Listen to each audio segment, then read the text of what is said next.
Hello BookTube, hello friends, welcome to Lizzie Faye Loves Books. I'm Elizabeth, and in this video I'd like to share with you what I read in the month of October.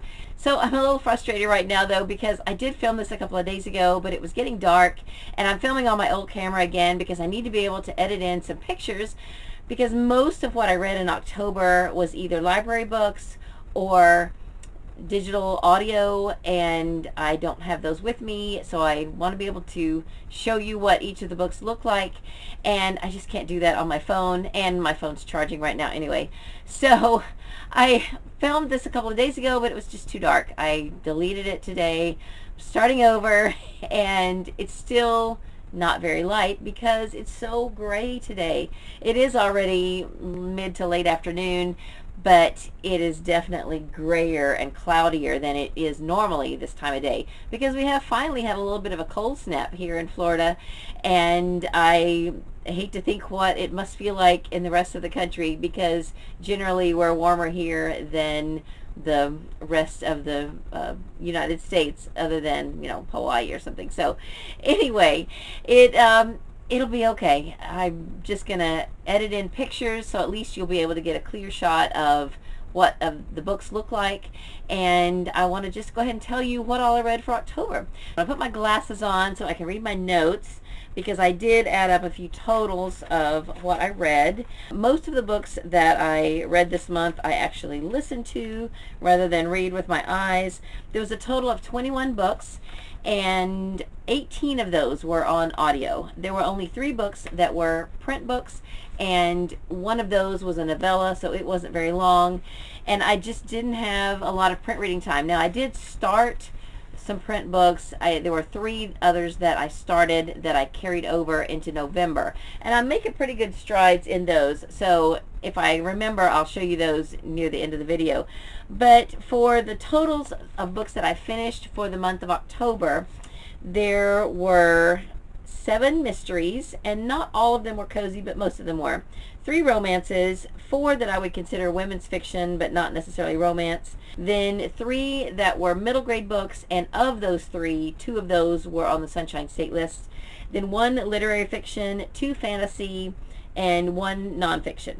So then, because I've been focusing a lot on series, and I started my challenge for October, November, and December, which now some of you guys started calling Stackmas. I will kind of go over this and give you a Stackmas update. But because I'm focusing on series for these 3 months, 17 of the books that I finished in October were series books, and I was able to finish basically 5 series. One of those, I say basically because one of those still has a couple of companion books that I'd like to read, and I'm not really going to consider it completely finished until I finish those companion books, but the numbered books I have finished. So let's go over those real quick. The first one that I finished was the Saturday Night Supper Club series. I should say I caught up with it, because I hope there's going to be more. There's so far only 2, and I listened to the second book in that series on Hoopla Audio at the very beginning of October. It's called Brunch at the Bittersweet Cafe. It's by Carla Laureano, and I listened to the first book earlier in the summer for the Summer Romance Book Bingo. I enjoyed it so much that I knew that it was a series that I would definitely want to continue with. It is lightly faith-based and very clean. It is a food-centric book. Each of the books are about female chefs, and they know each other, so one book is definitely a sequel to the other. They are in the same group of friends, and I really enjoyed the second book as well as the first, and I hope there's going to be more. Then the second series that I finished, I read the last book in the Butternut Lake series by Mary McNear. I talked about this earlier in October. This one didn't feel like a Butternut Lake book, I think because it didn't take place in the summer, and it was more of a mystery than a romance. In fact, I don't really think there was any romance in it.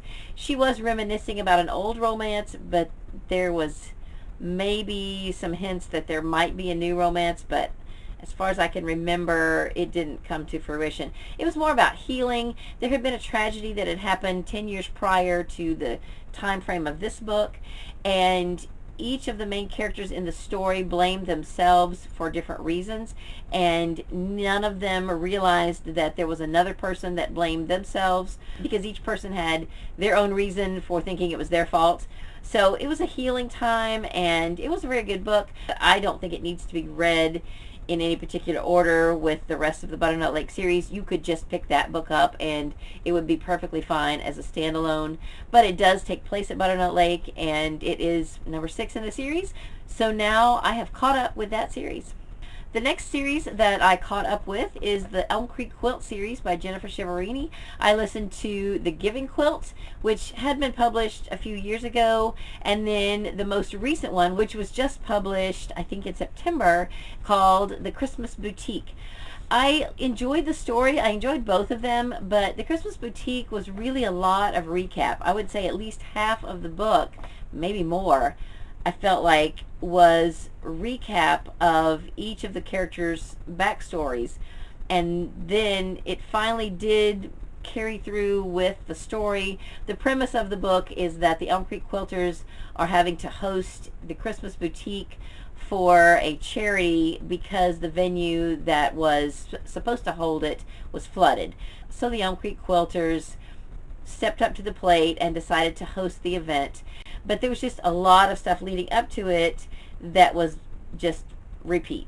And it was fine. I mean, it was enjoyable, but I kind of wish there had been a little more new stuff. And then the series I read the most from was book 4 through 6 in the Haunted Yarn Shop Mysteries by Molly McRae. This is just a really fun series. The main character is Kath. Her aunt left her a yarn shop, and along with that she also inherited a little bit of supernatural ability, so that when she moved to the town where her grandmother's shop was, she discovered a ghost. And this ghost is such an entertaining character to read about. She's temperamental, she's persnickety, she's emotional, and of course it's just fun. And we did finally, throughout the last couple of books, get to learn the ghost's history. Her name is Geneva, and it was just an enjoyable series to read. I don't really ever read much in the way of supernatural stuff, but the way it was written was just light and fun.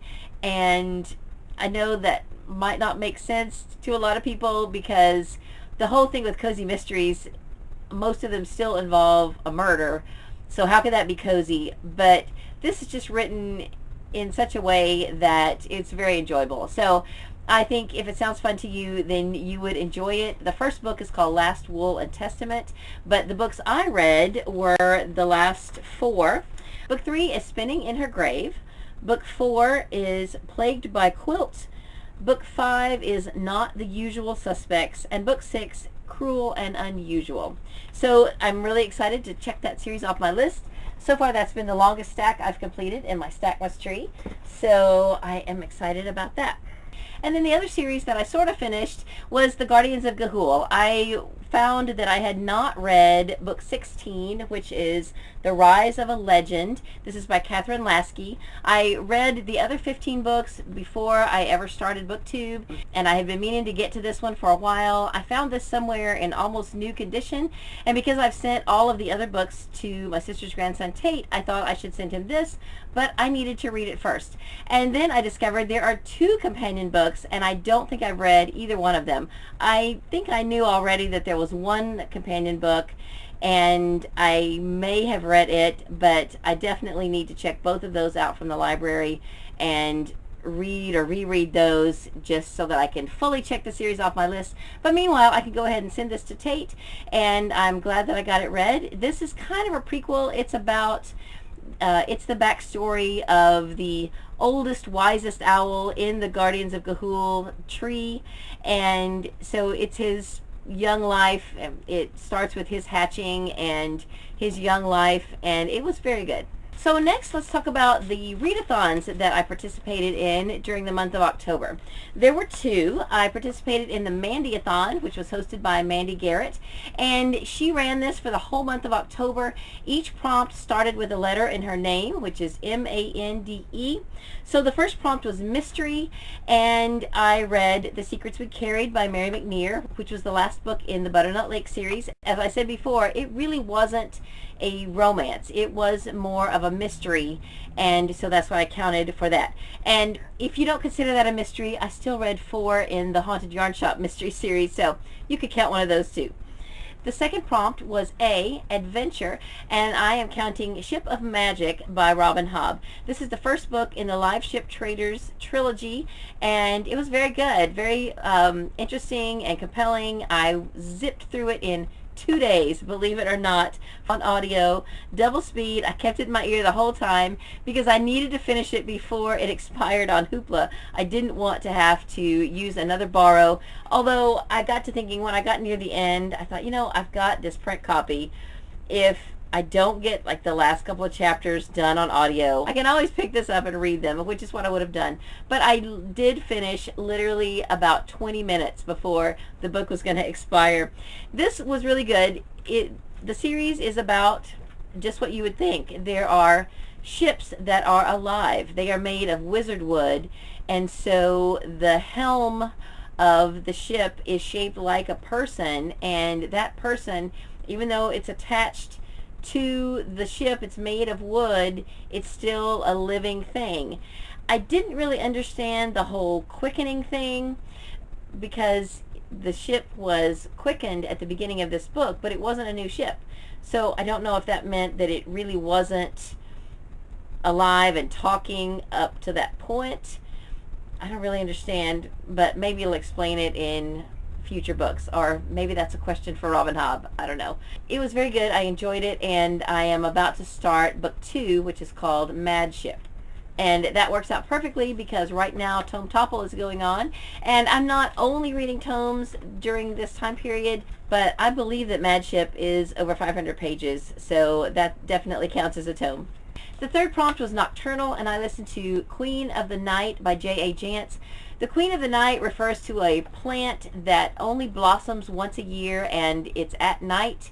And the mystery was very good. It was book 4 in the Brandon Walker or Walker family series, and I thought it was very good. The whole series centers around the Tohono O'odham people, which I believe is an actual tribe in the southwest part of the United States, maybe in Arizona. And I have enjoyed learning more about them as I go. The series contains a lot of their folklore and their beliefs, and it's just very interesting. And then mixed in with that are some really hard-hitting crime drama. Most of this series are not really mysteries. You know from the beginning of each book who the criminal is, but you watch the story unfold, and you watch as the investigators are figuring it all out. So they're very compelling, a little bit graphic at times with some of them. This one I don't recall as having as much graphic violence as the first 3, and I have enjoyed everything I've read by J.A. Jance. And so already in November I have finished that series by reading book 5, which I'll tell you about in my mid-month wrap-up. The fourth prompt was D as for Dungeon, and I was going to count The Beauty of Darkness by Mary E. Pearson, but I have not gotten to start that yet. I was going to listen to that on Scribd, and I still plan to, but because I listened to 3 other books during the month of October on Scribd, that one got pushed back, and I couldn't access it until October 31st. So that one I still hope to listen to in the month of November. But meanwhile, I decided to count Angels and Demons by Dan Brown for Dungeon, because in this book they do go down in the dungeons below Vatican City to the tombs. So that makes this book count for the dungeon prompt. And then prompt number 5 is E for Eerie. And the prompt was to read something eerie, or at least a book that had a ghost on the cover. All of the Haunted Yarn Shop mysteries have a ghost on the cover, so I can count any of those for that challenge. The other readathon that I participated in loosely was the Spookathon, hosted by Kayla from Books and Lala. Her first prompt was to read a thriller, and so I'm counting Queen of the Night by J.A. Jance for that. And then the second challenge was to read a book with red on the cover.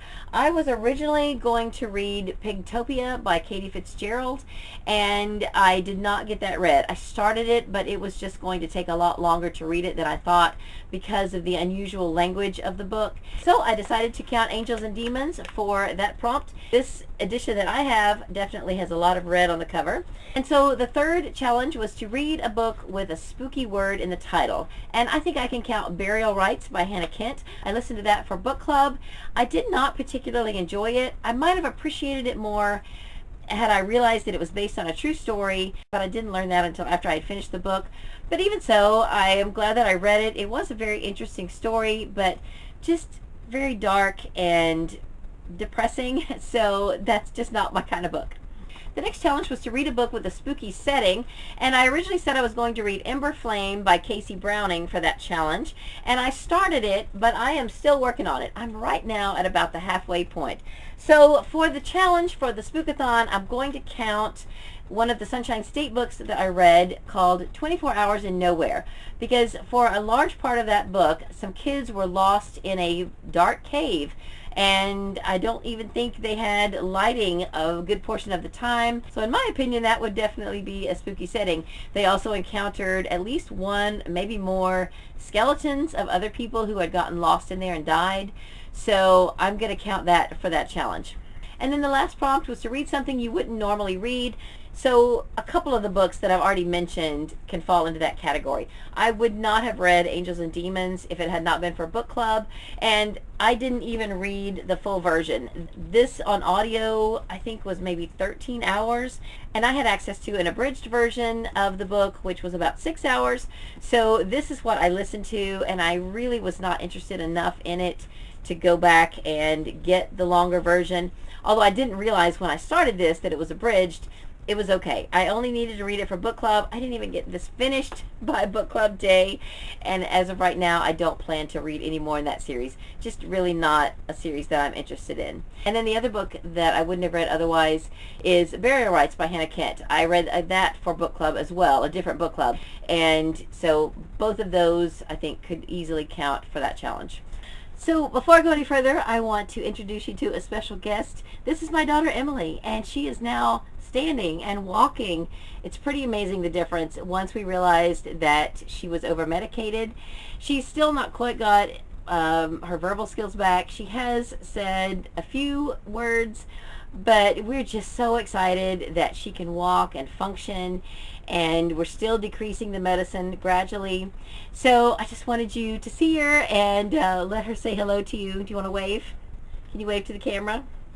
So thank you all so much for your kind words and your prayers. It has been a long journey through this, and we still are facing possibly one more surgery because she is still having a few mild seizures, but the doctors think they have zoomed in on a seizure focus, which they could remove at some point and not affect adversely the rest of her functional skills. So we are looking at that possibly somewhere down the road, but we want to get her as strong as possible so that hopefully she won't have to be bedbound for another 4 months like she was this time. So anyway, all right, Emily, you can go sit down.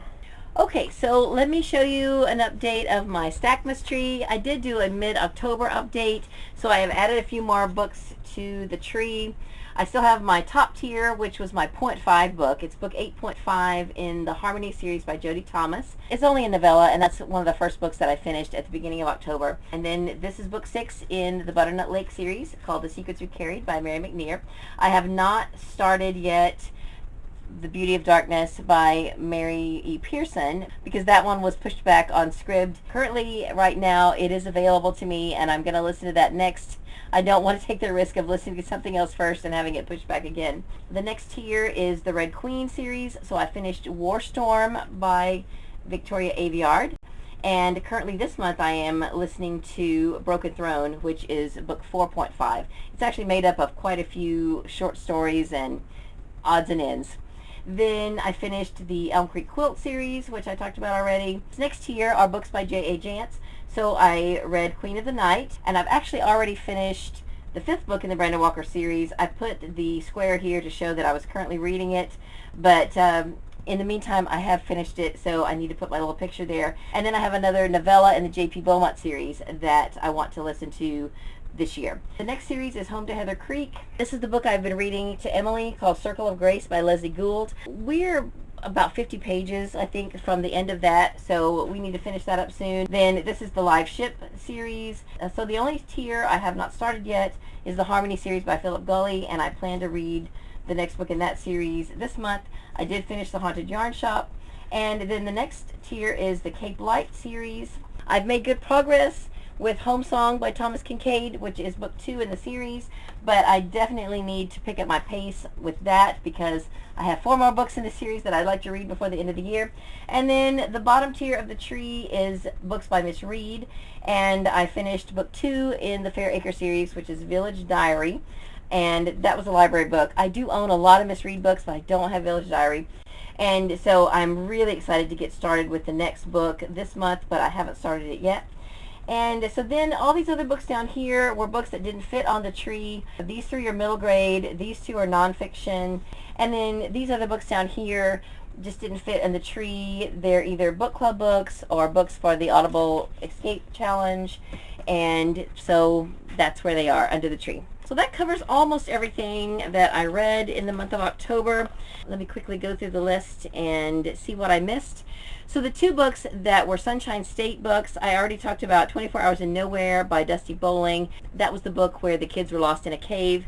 Then I also listened to Greetings from Witness Protection by Jake Burt. This was a really good book about a girl who had been in and out of foster care, and she's back at a center for kids hoping to get placed in another family, and she's approached by some FBI agents, I believe, who want to place her with a family who is going into witness protection in order to change the dynamic of their family and make them not look like the family that the crooks are looking for. And because she's a tough street kid, they feel like she can handle it, and it's just a really interesting story, and I thought it was great. I think I rated it 5 stars. So I had 2 nonfiction books under my Stackmas tree already, but one of those is one that I finished just now in the month of November. So I'm not going to talk about it yet. But the one nonfiction book that I finished in the month of October, it was also for book club. I read ahead. It was supposed to be for November because it's nonfiction. And that was The Library Book by Susan Orlean. This was a very interesting story centered mostly around the 1986 fire of the Los Angeles Central Library. But the book included a really good history of the Los Angeles Library and libraries in general, and I just thought it was very interesting. Definitely a must-read for a bibliophile who loves libraries, and I would definitely recommend it. I found it on a library subscription service that I don't use a lot. It's called RB Digital. It's one of the audiobook sources that I mentioned in my video, 10 sources of audiobooks. The catalog is not nearly as big as Hoopla. I've listened to a few things on there already, and I have found several other books on there that I'm interested in listening to. So it's definitely worth having. It's all free, and I'm glad that one of the libraries in our county subscribes to it. And then the only other challenge that I did this month that's been an ongoing challenge, Sarah started it at the beginning of the year, and I have continued it even though she is on a hiatus from it, is the Audible Escape Package Challenge, where you pick 2 categories a month and listen to something from those categories. So the categories I picked for October were apocalyptic and thriller. For thriller, I listened to the 2nd book in the Hart and Drake series by C.J. Lyons. And Hart and Drake are a duo. One is an emergency room doctor and one is a policeman. And they have an interesting dynamic. They did develop a romantic relationship early on, but it's kind of awkward. I don't know. They both have a lot of baggage going into the relationship, and I thought the descriptions of their physical relationship was a little bit cringy. I would just as soon not have had all of that information. It was just awkward. But anyway, the mystery in both of the books has been very good, and it's written by C.J. Lyons, who is a former ER doctor. She grew up in the same hometown as one of my coworkers, and so my coworker has been telling me about her books, and I had been wanting to try them out. So I will probably go ahead and continue the series, but just know that there's this physical relationship going on in the books that is just a little over the top, I think. Then for apocalyptic, I listened to a book called The Land Uncharted by Keely Brooke Keith. This really had more of a feel of 1800s, and that's because the book is centered around people living on a remote island, and they are living as if it is in the 1800s. They founded this island, and they have not progressed with the rest of the world. I didn't really understand exactly, but somehow the island is protected from the rest of the world, and it's almost like no one can find it unless they need to find it.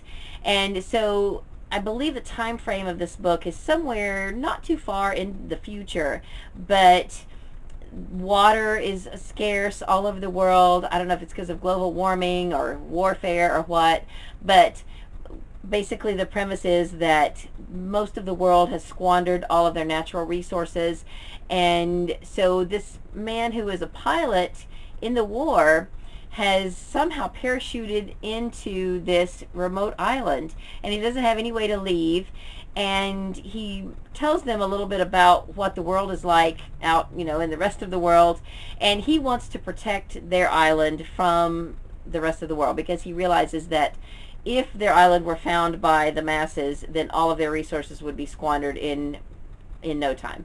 So it's a really good book. It feels more like it's the 1800s because of the way the people are living, but there is some romance, of course. It's on the Audible Escape package, and it is the beginning of a series. I found it very enjoyable, and I do plan to continue with the series. So I think I've covered just about all 21 books that I finished in the month of October. I really enjoyed my reading month. I haven't really picked any particular favorites for the month, but I'm excited about what I got finished on my Stackmas tree, and I will very soon post a mid-month update for November and let you know what I have finished already for the first half of November. But I guess for now, that's all I have for this video. I hope you are having a great day. Read a good book, and God bless you.